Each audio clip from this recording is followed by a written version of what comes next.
Welcome to episode 77 of Comic Book Nation, the official podcast of Comicbook.com. I am your host, Kofi Outlaw, and with me on the couch today is my co-host, Matthew Aguilar. What up? And producer Jim Viscardi is back after back. an extended absence. He's been doing other things he has to do to produce, I guess, in other areas of the site. So I just want to like play a bit of Eric Bischoff music right now. It's like, I'm back. Sorry. yeah, I mean, it's not that official. Like, let's It's calm the down. best. It's not that official or a big deal yet. Like, let's calm down. Like, It's been a while. It has been. I've let like four other people sit in my seat over there. Yeah, it's very weird because there's nobody over there right now. Very odd. Like a Koraf gif right now. Like, ooh. So, producer Jim Viscardi is back, and we got a lot of fun stuff to talk about today. We are going to get dragged into this debate about Marvel movies being cinema because it just won't stop. It just won't stop, and people have brought it up to us, and so we're going to talk about this. And, you know, this seems like a grenade we should hop on. It's been exploding all over the internet, so why not get a little shrapnel in our bones? So we'll be talking about that. We're also going to be talking about the new Batman game that's rumored to be kind of hitting pretty soon. That sounds pretty exciting. We are also going to do another segment of Rants and Raves where we break down some of the stuff we're watching and want to tell you guys about, whether it's good, bad, ugly, or in between somewhere. And we will be doing a review of Marvel's Marauders, the new X-Men Spinoff book from the Dawn of X line. We're going to be talking about that because I know me and Matt read it and Jim read it, and we had thoughts, so we're going to share those thoughts. But up first, as I said, we're going to start this off with a grenade in the room, which is this whole Marvel Cinematic Universe as cinema or not debate that's been going around. It just started with comments, of course, that, you know, we threw shade at Martin Scorsese in an earlier episode because he made these comments about Marvel movies not being like real cinema. But then it became a thing in the press, and so, of course, you know, in the awesome industry we're in, every person read that article and has now just been running up on every director they can. Literally find. every junket, the last question is, what do you think about Martin Scorsese's comments? And it's just like, oh, God. Yeah, and it's just every director, like, we're getting to people, like, I don't even know. Like, a kid in film school has a thought on whether Marvel movies are cinema Chuck. or not. Yeah, Chuck from film school, like, has thoughts. But it's gotten kind of, I mean, it's gotten to the point where, like, yeah, this is one of those things where, like, social media and things going viral has the wrong effect. Where, like, Bob Iger is now, CEO of Disney, is now weighing in on this. That's when you know Yeah. it's gotten out of hand. Yeah, like Bob Iger's throwing shade in meetings about Marvel movies and cinema, and even when he's trying to do something good, he ends up getting roasted. Like, it's just... And also, as we'll get to when we kind of dive deeper into some of these comments, we're getting to the point where, like, people don't have anything like original because that's all been taken. So they're going to some weird places to find the line. So, like, let's just go over it. So Scorsese said, like, they're not real cinema, that they're basically like amusement parks. Yeah. And he was just kind of, I think, mentioning, like, they're just spectacle houses, right? Mm-hmm. Which there's a fair amount to be said about that. Then Francis Ford Coppola got involved, and what did he say exactly? Like, oh man, I've like not been keeping up with this beef because it's just He basically said something along the lines of this, like yes, he's right. But he doubled down. Yeah. He was like, yeah, he's right, and also like he then took his comments threw bigger further. shade, right? Yes. Yeah, he just threw an even bigger shadow of shade over this whole thing, and he called them despicable, I believe. That was. So despicable from the guy who brought you Godfather 3, who just didn't know when to quit. Yeah, so, and hasn't really been able to launch a successful movie. We remember that movie you made with Elle Fanning a couple years ago, buddy. Oh, right. That was, I'm not going to say the name, I'm not giving you that shine, but it wasn't good. So, yeah, he took it a step further. He's calling them despicable. And then, like Matt said, after that, it exploded because not only the directors, but every like Marvel-related star or non-star has had to comment on this. Aniston. Yeah, I was driving in this morning and I listened to Free Beer and Hot Wings in the morning, and Kevin Smith was on, and he's been asked almost every day because Kevin Smith's on a tour now, and literally every new person is getting the chance to just ask him that. But it's funny because I think one of the things he said, and it's an interesting thing to sort of look back on. the movies that Scorsese and Coppola are known for and revered for, are movies that they grew up watching that were like utter trash. Like they grew up watching just dumb, mobster movies. Yeah, 1940s. Yeah, and it wasn't until that, like the things that they loved and hold dear, that they did their take on to elevate those movies to the next level. And it's just interesting because you're seeing a movie just recently like Joker that feels like someone is trying to, say something else with a type of movie that a lot of people like and a lot of people are growing up with. And so it'll be really interesting to see like what young aspiring filmmaker now does with the superhero genre in 10 years. Yeah. Because then maybe that then will finally satisfy the great god of Scorsese. I mean, it won't. It won't. They'll be dead. Because again, that mentality never goes away. It's Right. always there. Yeah. It doesn't and I matter. brought this up as a funny kind of thing to look back. I included in the show notes. People have dug up this video of watched John Carpenter. It's John Carpenter giving an interview with the BBC, like way back when. Let me see what year it is. And so, like John Carpenter, who exploded on fame, making movies like The Thing, and it's 1979. So like The Thing, it's before The Thing, but like Yep. Halloween, and kind of making this indie horror hit. They're doing an interview with him, BBC. And John Carpenter in his interview just craps all over like all of his contemporaries. He craps on Steven Spielberg. Yeah. He craps on George Lucas. He craps on Robert Altman. But it's more surprising why and what he craps on. Like he doesn't crap on. But it's ironic. That's why I Yes. included it, and that's why it's so funny and how you say this is so circular. He basically accuses these guys of basically the same kind of stuff like that. They're like that. You now hear like Coppola and Scorsese sing about Marvel movies that. Close Encounters of the Third Kind. It gets away from him. It's just like a Yes. spectacle. But It's he not a real praises story. Jaws. Yeah, for a little bit, Yeah. for a minute. He's like, yeah, Jaws was pretty good, that kind of thing. And I'm But like, he like kind of says American Graffiti was great, but George Lucas lost it in the Star Wars stuff. Like it's just, and it just goes to show you how.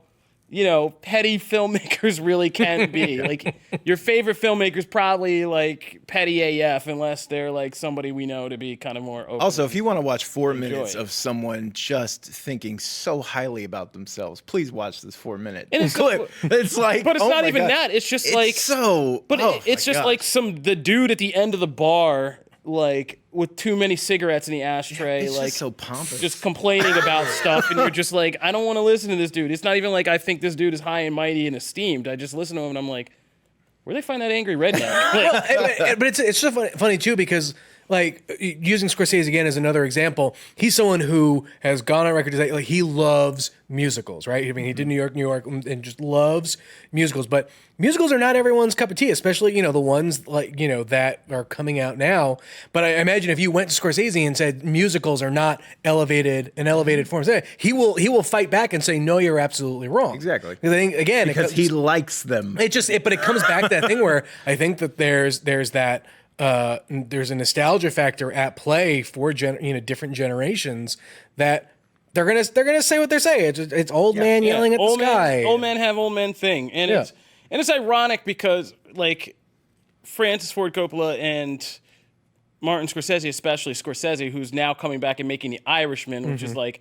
You've been making the same film successfully, like time after time, and he really has With all the same people. Yeah, with all the same people, and not just the mob films, but I mean, if you just want to throw like the Howard Hughes thing or Wolf of Wall Street in, it's always the same American rise, fall, like somewhere land on a sobering foot. That's story. what he does. Yeah, that's what he does. And he does it extremely well. Yeah, and he does it extremely well, better than most. But like, Scorsese's not also like a master. Like he went outside and tries to do things like Shutter Island, and it's not as successful. You know what I mean? So, I mean, we can go and just give these old men a lot of problems for a long time, but I thought it'd be more interesting to pull the pin on the grenade and just like throw it in the room and just, the one thing I don't hear a lot of people addressing is, are they right? I mean, everybody gets defensive, but are they right? I mean, look, it's not. let's use any. You can use any of the Marvel movies you want, or the Dark World. Yeah, right. Or the Dark World, or Ant-Man, or like. To me, I've always been of the opinion that most Marvel movies, for me, are kind of one and done. I love them. I enjoy them, and for me, the Marvel movies are more about the experience of the ongoing narrative and the world building that's going on in this sort of grand Kevin Feige experiment. But there are very few Marvel movies that I will actively watch over and over and over again. I think, and some of them, I know people are like, when I say them, they're like, what, really? Like, I like watching the original Thor a lot. I like Doctor Strange. I like Ant-Man, Cap Winter Soldier. Those are Marvel movies that I can watch over and over again. Everything else, I don't really have that urge or that itch to go. I agree with that. I need to go turn them on. But that doesn't answer the question. No, I was just. Do you consider these? I think what I'm asking, and I think if there was a more nuanced conversation, it is, and I don't think it's been handled right. Is I think what they're getting at and could have some validity behind it is, are these cinema or are these just product? Like, are Marvel movies just kind of product? No, they're cinema because they're on. Art? No, they're cinema, but they're just not everybody's cup of tea. I think they're a little bit of both. I think the Marvel movies have become commoditized to a point where they are product. But Winter Soldier, I think, is a perfect example. What the Russos did with that movie is unlike anything that had come before it from Marvel, and took.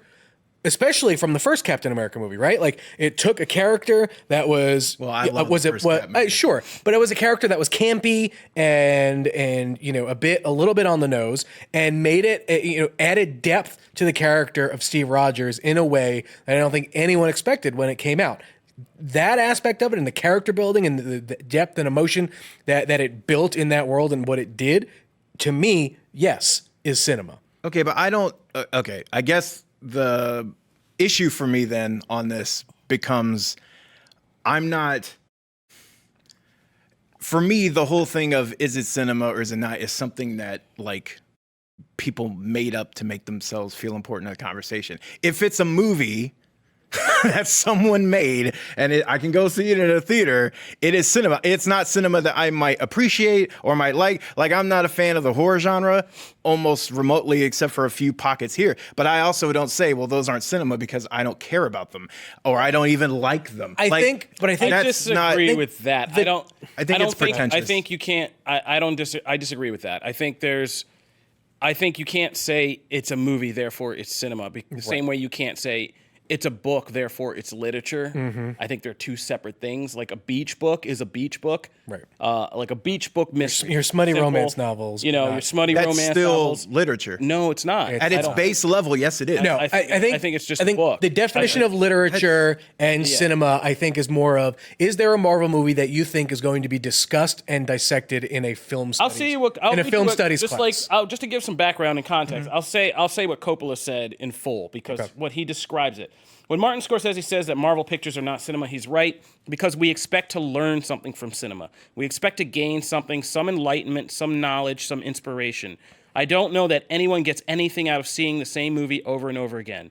Martin was kind when he said it's not cinema. He didn't say it's despicable, which I just say it is. He just contradicted his own point. He said you don't want to see the same thing over and over again, but that's what these directors make. And they're purporting that to be cinema. I know, but not in their minds. In their minds, they're telling different human stories about... But that's fine, but it is the same thing over and over. It kind of is, but I think what your point is moot. I don't think so. I think what he's saying applies, because it's a conversation I've had in the literary world over and over again. Mm-hmm. Like, a mystery is a formula, right? Like, a mystery book is a formula. And when you do beach reading, you don't want to be challenged. You don't want like a mystery book that breaks traditional narrative forms and does these other things. Is that true for everybody, or is that true for you? No, I'm saying this is true for everybody who wants a beach book reading experience. The whole reason you want it is, I compare it to fast food and fine dining. Like, you can say like a burger is a burger, right? But like, if you go to like a master chef's restaurant, right, and their take that's on a using burger, prime ingredients, and their whole just remix of the whole burger concept into something you've never eaten before. It's different than like when you want to say, I want to go to McDonald's and I want that reliable thing I know over and over again. Okay. That's like beach book reading to me. And it's not bad. I don't think I lose it with Coppola totally when he says one is despicable. Yes. Like, that's pretentious, and you need to STF you, in my opinion. Like, because you don't have a right to tell people, like, when. Like, I'm a lover of both. So you don't have a right to tell me that anytime I want to go to McDonald's because I just want that right now, like, I'm failing some higher-minded purpose. Like, I like to go seek out new restaurants. I try remixes on burgers or steaks or whatever it is.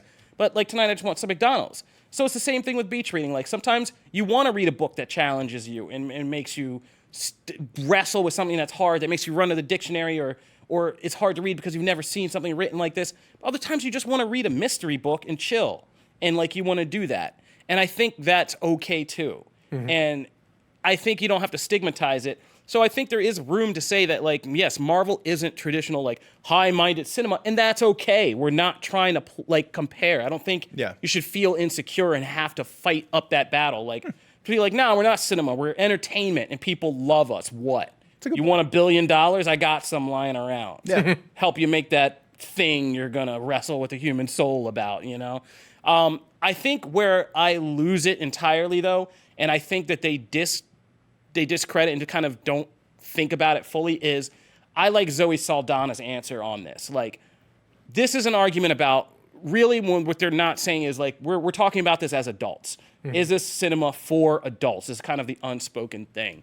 And Zoe Saldana smartly points out every time somebody gives her crap like this is that she does this to make magic for kids. And I think that's extremely important. Kids aren't jumping in. And my kid is never jumping in to watch The Godfather. And, like, I'm not going to sit them down and be like, watch The Godfather so you have an appreciation of cinema. Like, you know what I mean? Like, I want my kid to get the magic first. So watch Ant-Man. If you see Ant-Man shrink the first time and your eyes are like, and you sit down and you love that movie, like, you're going to go and watch other movies after that. Yeah.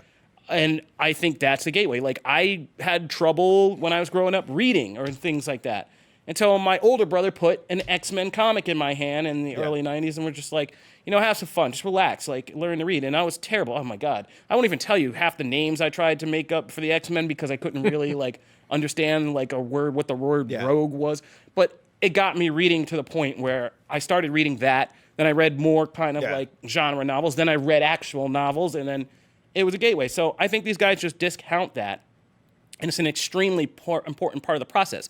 This is cinema to a kid who's never seen, like, movies or hasn't felt that magic the same way Star Wars was for us. And, like, again, you're not making movies for that kid. At the same time, though, a lot of this happened just because of what seemed like a kind of off-the-cuff comment that Scorsese made. Oh, yeah. I feel like if you sat Scorsese you think down... he regrets it now? I don't think it necessarily... I mean, maybe, but I think if...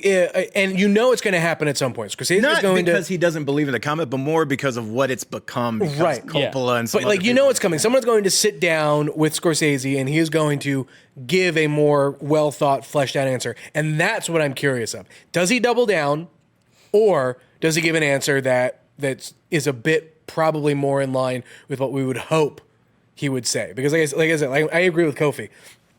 There's really no, to just turn your nose at this stuff feels incredibly ignorant.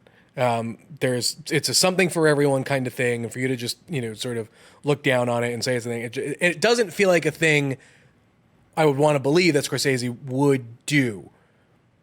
But maybe he does. But that's what I'm more curious to see what happens. And you know it's coming beyond this within a week or two. Yeah, I mean, because he's typically much more diplomatic and like, respectful. Well, that's why I think it shocked people. Yeah, but he's also brilliant. Like, I've read and watched a lot of other interviews that he's done, and the way he talks about film, like, he clearly loves the art form.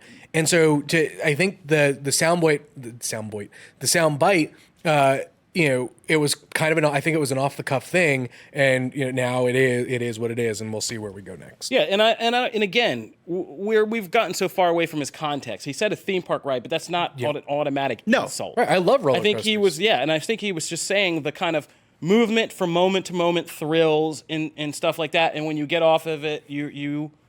It was really when Coppola... Coppola opened his mouth. That's when it really took off. And I think when you get off the ride, like, it's over, and you put it behind you, and you're like, that was fun. And it's not... Yeah, it's not inherently bad, what he said. Yeah, it's not inherently bad. So, I think Marvel movies are cinema. I've had some touching moments in Marvel movies that, I mean, and a professional critic that have made me even just like sit up and say like, wow, this is amazing. And like, this is great. And I haven't seen this before. So like, I'm good with the MCU. Plus I get paid to be. So there's that too. But all right, we're going to let you guys debate that. Hit us up at the hashtag Comic Book Nation. We've spent a ton of time on this. So we're going to keep moving to some Batman gaming rumors.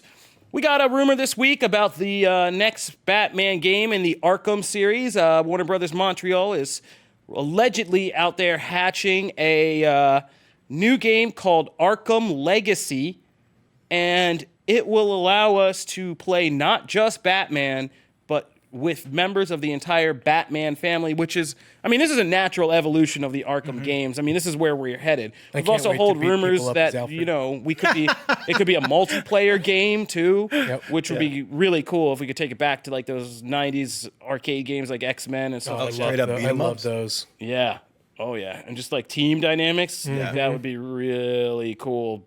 Because, I mean, Arkham was the game, Batman, like Arkham, what was it? Just Arkham Asylum was the first one. Arkham Asylum was the first one. Yeah, and so, like, that was the game that really kind of entered us in this new era of... It revolutionized very much. that style of game, especially superhero games, because we were coming out of a period where we had just awful... Yeah, just awful, movie like, remake, third-party games, just, like, movie knockoff games, and they were all just so poorly made.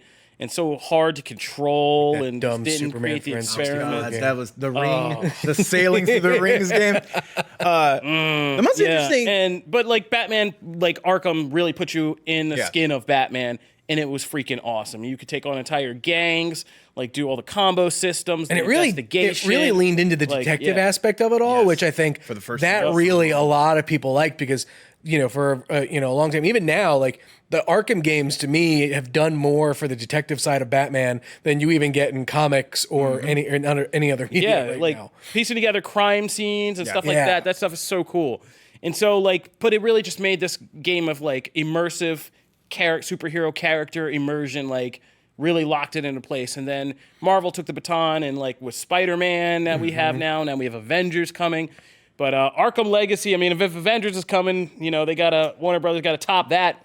So Arkham Legacy would be a nice step. And we've heard, so Batman family playable. Court of Owls will be the storyline, and possibly multiplayer is what we've heard so far. Yeah, and this one is WB Montreal. So they're the ones that did Arkham Origins, which is actually one of my favorite games in that franchise because aside from some weird choppy frame rate stuff, like right off the bat, that game that was set before the other Arkham games. And I thought they did a really good job with like doing a younger Batman, doing spin on some of those villains, and like Mad Hatter was awesome. Like they did some really cool stuff with characters in that game. So my question is, because Rocksteady kind of ended theirs in their trilogy. Their trilogy's done. So this seems to suggest either it's picking up where Origins left off, because there's a big gap of time between where Origins ends and Asylum begins, or is it set after? Because like for people that remember Arkham Knight, I mean everyone knows he's Batman now. Like there was a bunch of stuff that kind of happened at the end of that game to be like, okay, well maybe that's why you play some of the other characters. Well, that's what I think. Sorry. But that's where I think is the smarter place to pick up, and why having the family aspect of it.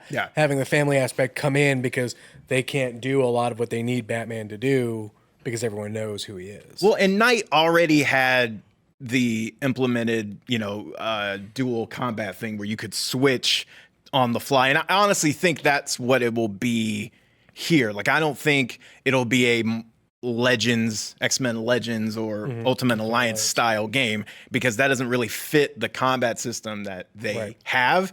They already have it built in where you can have two people fighting at the same time. So, I mean, having the Batman family at this point, because like when Knight launched, like Batwoman was popular, but she wasn't like as popular as she is now. We didn't have like Orphan and like some of those other characters. They could do a lot. Like they could have, I would love to have like a Renee Montoya question playable in this game, or an Orphan, or, Spoiler could be back. Like they could do some really cool stuff aside from Tim Drake, Damian, Nightwing. But I also like But that. at the Like, same token, and it could also just go back to the origins thing, make it a lot easier with a lot more recognizable characters. Yeah. From when Batman and his They could absolutely do that. and then I think is the big question, right? Like, yeah, if it's going to involve the Court of Owls, that's a very singular kind of vision as far as who the bad guys are going. The bad guys are going to be, and so I don't know what that extended villain cast even begins to look like because that story is incredibly straightforward, and for them to build out and upon that, especially if it's taking place in after some of these old games, we already know where some of the other villains are and things like that. Like who they have to play with, this is a pretty small pool at this point. Yeah. I mean, especially if they start from after. Yeah. Start from after. They really, like that story, like you said, is very much. Now, if we look at Arkham Knight, they took the Jason Todd story, which itself is also very small. I mean, that's a very personal story between 3 characters, really. And they expanded that to include Two-Face and, a bunch of other villains and mixed them into that. So, I mean, they could very well pad that out. I'm just interested to see the timeline. And also, if this game is supposedly what remained of the Damian Wayne solo game. So did they just I kind of want to see what this looks like from that angle. And also if this leads into Rocksteady's eventual announcement of whatever hell DC game that they've been working on, which has been rumored for Superman, and Justice League, and Suicide Squad. So there's lots of questions, but I'm up for that. I've been missing this. It's been a while since Night. When did Night release? It's been a while. 2015, 2016. It's been a while. So I've missed that combat system. I mean, even though you can technically go play that in Shadow of War, but it's the same type of system. But I'm excited for this. All right. So when we come back, we are going to break down Marvel's Marauders and do some rants and raves really quick, and also show you guys some love by reading some fan reviews. So stay tuned for all of that. All right. So continuing on our tracking of the X-Men's reinvention in Marvel Comics, last week we talked about X-Men #1 from Jonathan Hickman, but this week we are talking about Marvel's Marauders, which is coming. Who's the creative team behind that again? Jerry Duggan and Matteo Loli. There you go. Boom. Comic experts telling you stuff. So, Marauders is out. This was the first spin-off book from the new X-Men line set in this post-House of X world. And the basic premise of it is that Kitty Pryde finds out, Shadowcat, that she can't use the warp gates to go to Krakoa like everybody else, which is a central mystery of this right now. And so she steals a boat, like any badass mutant. She steals a boat and sails her way to Krakoa, but then gets there and finds out that, this problem is more extensive. She can't build her own biome home like everybody else. The island's resources won't work for her. Krakoa and her have beef for some reason.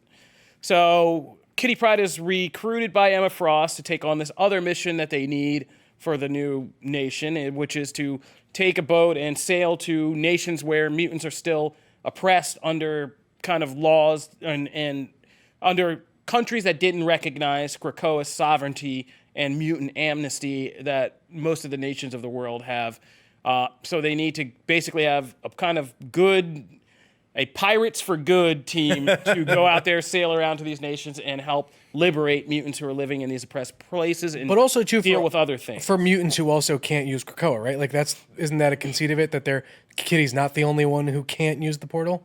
No, it's mostly that people can't access the portal. They can't get so the portal. Kitty's Because bringing either portals they to couldn't set one up in that country, or like we see with some other countries, they're being guarded, or because those governments don't want that. Like Russia has a whole squad of goons outside the portal. There's mutant hunting dogs in front of now one. There's some new kind of humans have created new kind of mutant hunting animals to kind of patrol and make these places basically like death runs. I guess I thought they would have been like. Do you remember Predator X from what Messiah Complex or whatnot? Yeah. I feel like those we would have seen pop up again as the dogs in front of the thing, but they were something. They were just kind of something else completely. Yeah, there's something new they just threw out there. I saw that and I was like, why aren't those something we've seen before? So so people. I mean, there's still a lot of beef in the world with places that are not so into mutant rights. And so, like, Kitty Pryde recruits a team.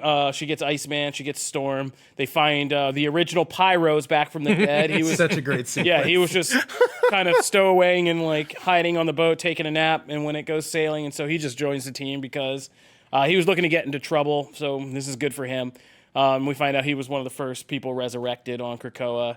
And so, like, yeah, he's just looking to get into something, and he's happy just to have Lockheed around. That moment's awesome. Yeah. And this book was really kind of, it's such a weird concept. It's like the X-Men meets a pirate book. Yeah. And like, but also like geopolitical intrigue and like, how is this all going to work? And it's such a weird, quirky book, but it works this first issue really well. I had no idea what to expect from this one. And to be honest, I had pretty low expectations of this one. This was the one I was the least excited about, just because there was really no one on the team that like I really kind of cared about. And so when I just started reading it though, but like the conceit of this story, especially how it operates in this, Hickman X-Men world is straight up fascinating. I mean, if you read any more articles on Comicbook.com, but when you say it's like a pirate adventure thing, like I don't care about pirates. But he's wanted to do one forever. No, and the enthusiasm comes through in this book. You can clearly see, like, this guy has wanted to write one of these forever. But the thing is, I mean, I think what hinges on this and what's so good in this first issue is, like you said, you didn't care about the team, but like what makes this work is the character of Shadowcat in this and Kitty Pryde. And it's all kind of Kate Pryde. Yeah, I know. We're gonna get to that. Jump Gun Jim. Like we're getting. Oh, that's the name. So that's the name. We're gonna get to that, but and this is kind of a book about her character having like this awakening about who she is and in this new world order and who she's going to be. And she kind of leaves this whole Kitty thing behind as White Queen kind of goads her into finally accepting, like, as a sign she's a grown-up now, like, my name is Kate Pryde. Yeah. She says at the end. But this book makes Kitty Pryde into, like, it's really good how it makes her the central character and makes her a very interesting character. She's kind of, like, edgy, kind of badass. There's a little bit of that Age of Apocalypse Kitty Pryde I see in this one, and it's in just enough, but still the classic kind of cutesy girl.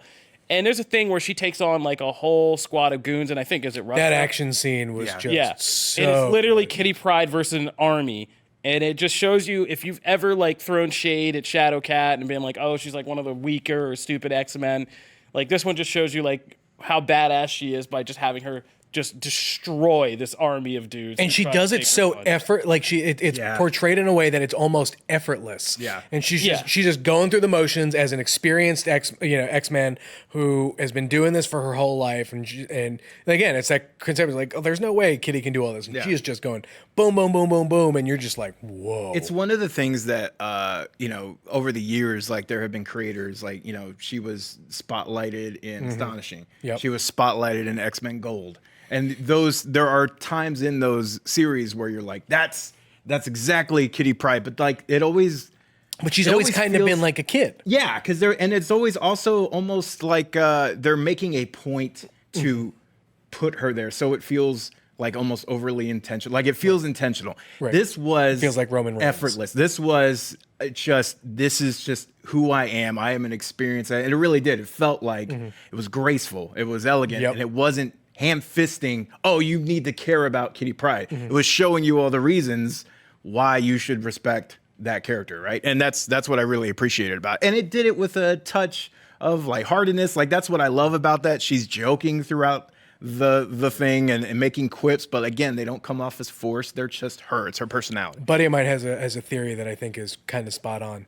That I think the reason why Kitty can't use the portal is because of Emma Frost. Oh, I do too. Like Emma Frost is absolutely pulling the strings here, and because she's the third person. Right. That she needed someone to do this job, and she would be the one to somehow manipulate Krakoa to where, oh, you can't access it. I'm going to force you into this role. Yep. And by the way, Emma Frost is only in just a couple pages. phenomenal. Like, I just love how, again, like, there's an effortlessness to this character that she just gets. And it's great. Like, and Jerry Duggan is a great guy. And when he is on, yeah. like, and on the right book, dude is on. Yeah. He's had a few books that I have not liked, but this feels like, if you like the good Jerry Duggan books, this is definitely one of those. This is fun. He gets these characters. And it's a great team. When I first saw this team, I wasn't sure because, like, I've never been a big Pyro person. Right. Storm can be hit and miss for me. I mean, I love Iceman, but I mean, this group though works really well together. Like the little Storm comment. Yeah, like, Iceman was you great. deal with Emma. I don't want to deal with Emma, but I'll go. If that's like, there's just little bitty things throughout this issue. So great. Yeah, Marauders, good time, and it's an open enough concept that we can. It's a great jumping on point. Even if you haven't read House of X or Powers of 10 or whatever, this does a great job of setting up what the new status quo is and why the characters are at where they're at, and then boom, it's what I love about it. A book like this is you can jump in right here and can continue moving forward. And if you can't wait for Marauders issue 2, you can go back. If you haven't read House of X and Powers of 10, go read that, catch up, and then go do it. Like, it's the perfect work backwards and forwards kind of book. Agreed. For a new reader. Yeah. And what I'm saying is it can change from month to month, adventure to adventure. It can change greatly, and that variety will be fun. So check out Marauders. It's now available wherever comics are sold. We are going to keep moving and quickly run through some rants and raves where we tell you what we're watching and what you guys should check out or not. We're going to keep this tight today because we want to read some fan reviews. I'm going to start with Castle Rock. Season 2 is now out. They dropped it. The first 3 episodes are now up on Hulu. This is the Stephen King, the show based on the works of Stephen King, mixing his characters and stories into this fictional town of Castle Rock. It's an anthology series, so this is not the same story from season 1, which is going to be disappointing for some fans because it felt like season 1 was going to keep going with an incomplete, weird story about alternate dimensions and sounds and all this stuff and memory. But no, this is a new story, and having seen the first couple episodes, I can report that this season is better in the sense that it is much more blessedly simple. It's a psychological horror story. It's about it basically brings in Annie, the lady from Misery, and played by Lizzie Kaplan, who's a really great actress, and mixes that with other films like Salem's Lot and the evil growing in that town from this old house and all this stuff. And the first couple episodes, and it adds new elements. Castle Rock is kind of obsessed with like mixed families for some reason. Really, the first season had like Sissy Spacek like adopting a black son. This one has Tim Robbins as the guy from who runs the general store that shows up in Stephen King's stories all the time. I forget what it's called. Off the top of my head, I'm not a big Stephen King fan, but and he's adopted 2 Somali children because the town has a huge Somali population. And so it's about that and the beef that caused with some of his natural born sons.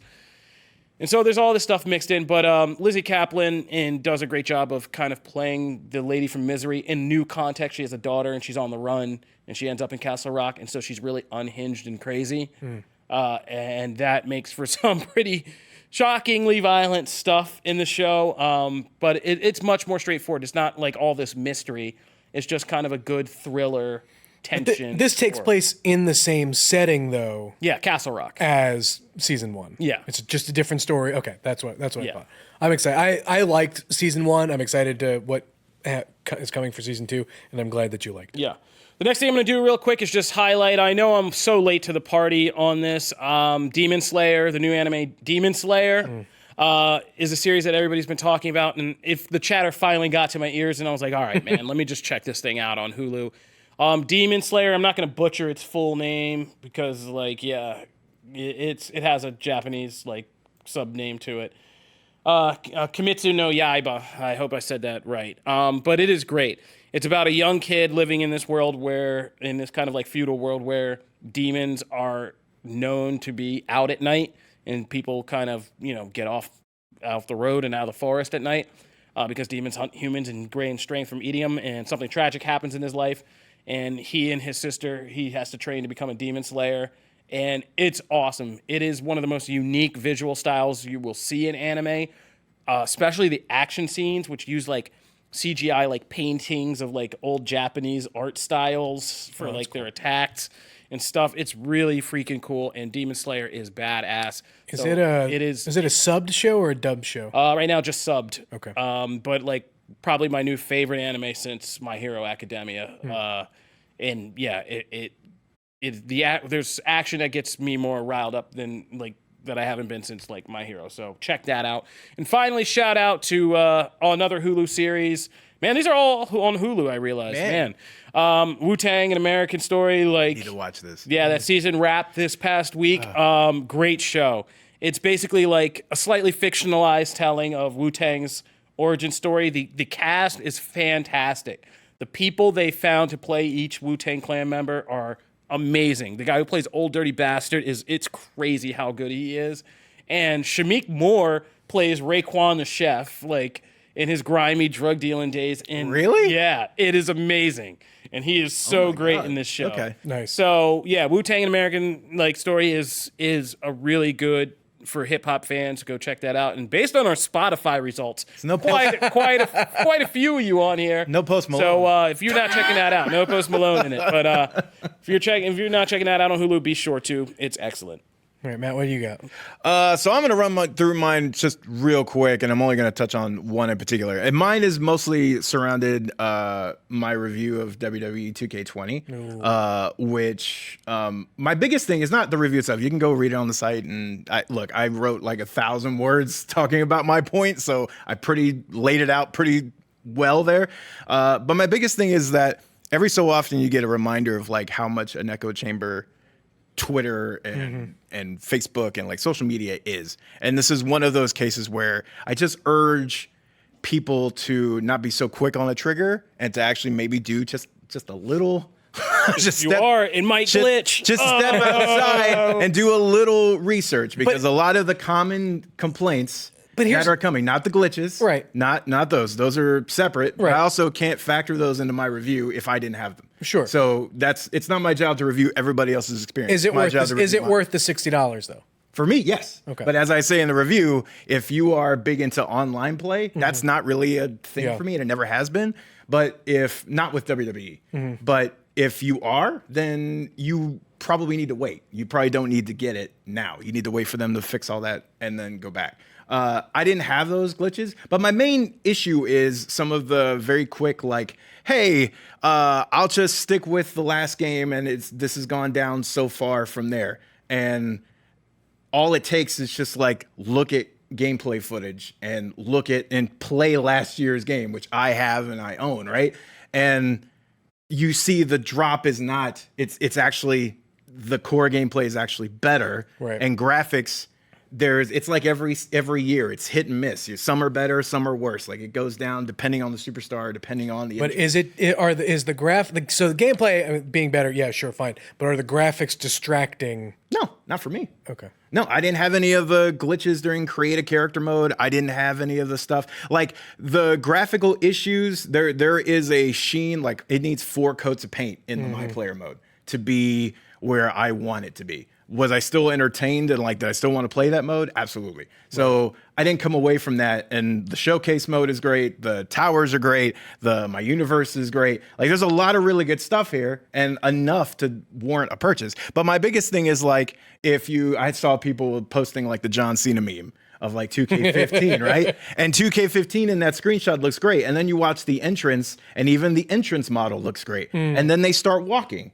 and they look like someone is like a boulder is walking down the ramp, because the animation is terrible, because all the graphical power went into, I'm going to make it look like a photo, but he's not animated well. Watch Triple H spit water in that and it looks terrible. And you watch him do it here and it looks like a person is animated, because yes, there are trade backs, right? There's trade-offs.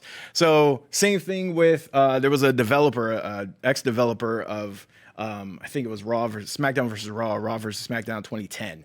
And he went on, he told this whole video of like, here's why here's my opinion on why 2K20 is broken. And he essentially upped Ukes, which was the former developer of the series, for doing crunch in January. And he's like, and he kind of sold it as a plus. Like, oh, well, we had ideas and we went there and the higher ups treated us to dinner. And then those developers, the next morning, we realized that like they hadn't gone home and they had been working all night through to get our changes in there. And like, I feel like that's the problem with this game, is that it doesn't have people that'll do that. It doesn't have people that'll make that happen. And you go, that's a terrible freaking policy. That is what like current legislators are trying to get out of gaming. That is why people burn out in this industry. So maybe think a second before you say stupid things. Like there's context there. We don't want that.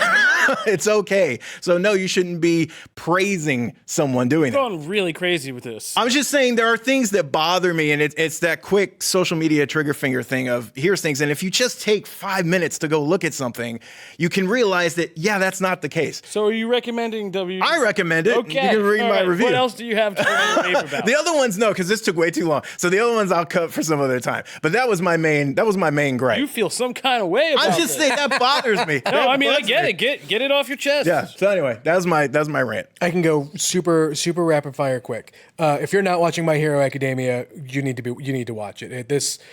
I know we're only two episodes in. The first one was basically a recap. The second episode, for what we know is going to come, is back, bigger, better than ever. Just go watch it. If you like things like the X-Men or superheroes in training or any of that type of stuff, this is the show. That's the show for you. That was way less vitriolic. I have a quick rant though, and I feel that HBO and Damon Lindelof did a not so great job in selling the general public into the Watchmen show. There are a lot of people who I have spoken to who know in generalities what Watchmen is. They don't really know what Watchmen is all about.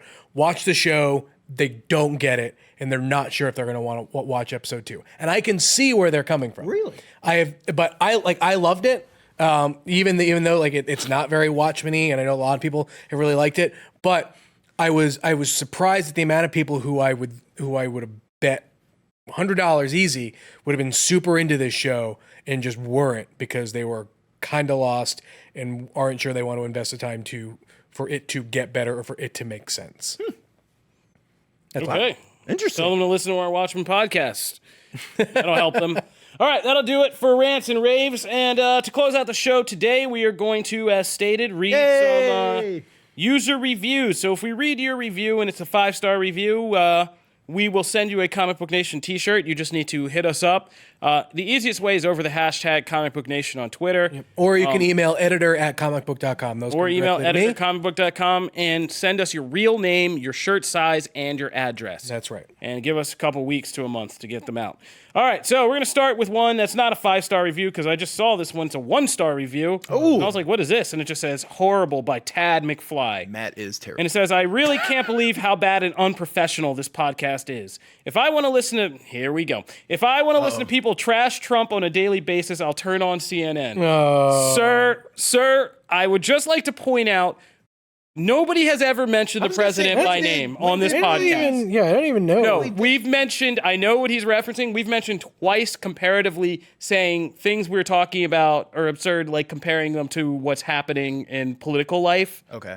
Like we've said, this isn't crazy. Like if we think this is crazy, like we're in a day where people are like denying facts. So that's been part of arguments. That's not. We never mentioned the president or any other political figure by name in this show. We won't be doing that because this isn't a political podcast, and that's not what we're here for. That's not what we do. No, we indoctrinate people in other ways. Let's read the fun one. Gonna have to change. It's more of a religious podcast than anything. But you boo boo. So sir, calm down. Like, I mean, you know what? I'm glad he started with a 1-star though. It keeps us. That's it. Now I want to go up. It's kind of like a snowflake-ish one. Like we've never mentioned a man by name.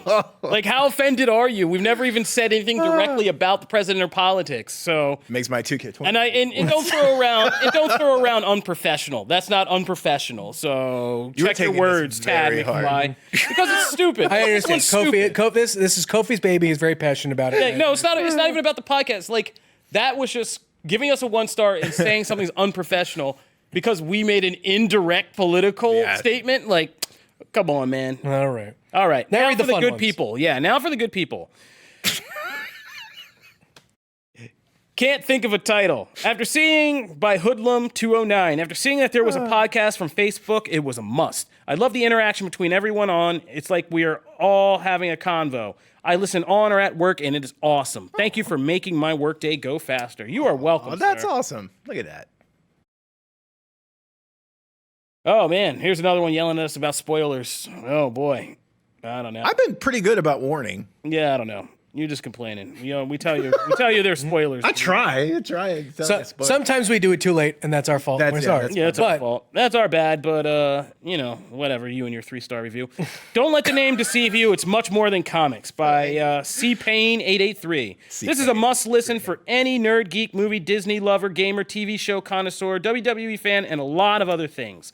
I love this show. The hosts make you feel like you are part of the team and you are among friends while discussing a variety of topics. They discuss and review as well as spoil. Beware. Oh man, That's a lot from an assortment of That's different fair. perspectives. That's fair. And isn't limited to a single viewpoint. I express how highly I recommend a must listen. There are going to be some crazy spoiler warnings in this. I'm going to make you hate That's my fair, voice. though. That's fair. You're gonna Thank hate you, my C voice Payne 883. for these I love spoiler that name warnings. so bad or so good. One of the only non-football pods I enjoy by Tim NFL. I enjoy it twice a week and would love it even more 3 times a week. The Holy Trinity in Marvel and DC are awesome. A little wrestling, not my bag, but I get it. And the queen of anime. I am on the go and love being able to absorb all of this info on my daily commute. Give me more. Megan got a shout out. So it's really funny because just last week, so Megan and myself do the A Wild Podcast Has Appeared, the Pokemon show we do. Nice plug. And whatever, yeah, sure. And Christian and myself have gotten plugs. But Megan has only gotten one, and so I love the fact that she has gotten a shout out for Comic Book Nation,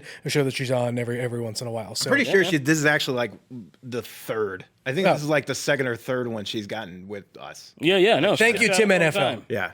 Recent find by Super Sam 75. I started listening to Comic Book Nation recently. I've used their website for years to keep up with the latest information on all things comic books and pop culture news, but wasn't aware of the podcast. I didn't know what I was missing. The podcast is fantastic. I've enjoyed each episode. The crew has a great energy and brings so much to the recording. Make mine CBN. Oh, I love and that. finally, How Have I Not Known About These Folks by Frog of Wind Sea. I love that name. I am a So many big good fan names. of all things pop culture. One day, one of my friends posted one of the Comicbook.com's articles, and ever since, it has turned into my front page of the internet. When I found out there was a podcast, I immediately tuned in and have listened to every episode since. The Wednesday episode rundown of the comics helps me to see if I missed a good comic that week. The Friday episode helps me catch up on any happenings that I missed throughout the week. The rapport between the hosts is pure fun to listen to. All right. Thank you to all our 5-star reviewers. We really appreciate you guys, and we appreciate everybody who's listening. Can Even if you come away with can I slide in one more? star, Can I slide in one more? I just because I really like this other one. hey man, you wouldn't be Jump the Gun Jim. Oh, whatever. That's This, officially this your is name, this is a good by one. the way. This is by Glenn X Gucci because I really like this one. He goes, I've looked for podcasts that cover comics and movies and TV forever, and this is all of that in one. I love the real takes on things rather than pretending they like something that they don't. Just subscribed a month or two ago and I love binging every week for past issues. Keep it up. I think that is a great read because one of the things that I love, even as someone who's just sort of sits back a bit and watch you guys do your thing.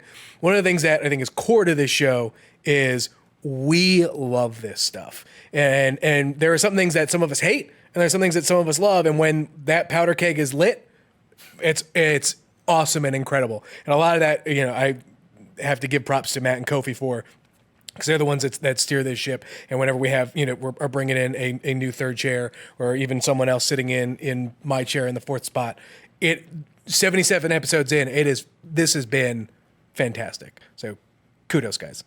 Oh, thank you. That's so nice. If you knew anything about where we work, you knew this is so rare. We don't get praise like this. It's only because we're in the studio and the cameras are on. And they're like, I need the proof. Cameras are on, yeah. Here we go. Jim's building up points. He's been doing like a lot of good. I'm gonna have Rich. Man, that save empathy clip for me. training, whatever that empathy training was, Save that I don't know clip, if he please. put you in like a Thank you. Watchman pod or something, but it was pretty good. Thank you, empathy training. And that's where we'll end this episode of Comic Book Nation. Thank you guys. If you ever want to subscribe, we put up episodes every Wednesday and Friday. Make sure you check out both. This is the Friday episode. Make sure you go back and listen to the Wednesday episodes. Now with Janelle Wheeler, who's now our co-host on Wednesdays. So be sure to check all that out because we have some great discussions and things. And it's really popping off, the Wednesday one on Facebook. So make sure you listen to that one too. That's the Wheeler wagon showing up. Yeah, man, that Wheeler wagon. So it's serious stuff. If you ever want to join the discussion, hashtag Comic Book Nation. You can listen on iTunes, Spotify, Google Podcasts, Google Playlist. Tell any Amazon Alexa device to fire up Comic Book Nation podcast. And there was something else I realized that we're not plugging constantly. Oh, yes, we're also on YouTube. If you guys are ever looking to find us, because I know some of you kids who give me shade are always looking at my YouTube views and whatnot. But we're on YouTube. Videos of this show get put up there. I know there are comic shops that play our show in their store. That's For real? Yeah, for real. You are just going, Oh you're my throwing God, everything this is so off right great. now. Oh, okay. But that's going to do it. If you want to talk to me, I'm at Kofi Outlaw. I'm at Matt Aguilar. And I'm at Jim Biscardi. That'll do it. We're out of here. Peace. Deuces.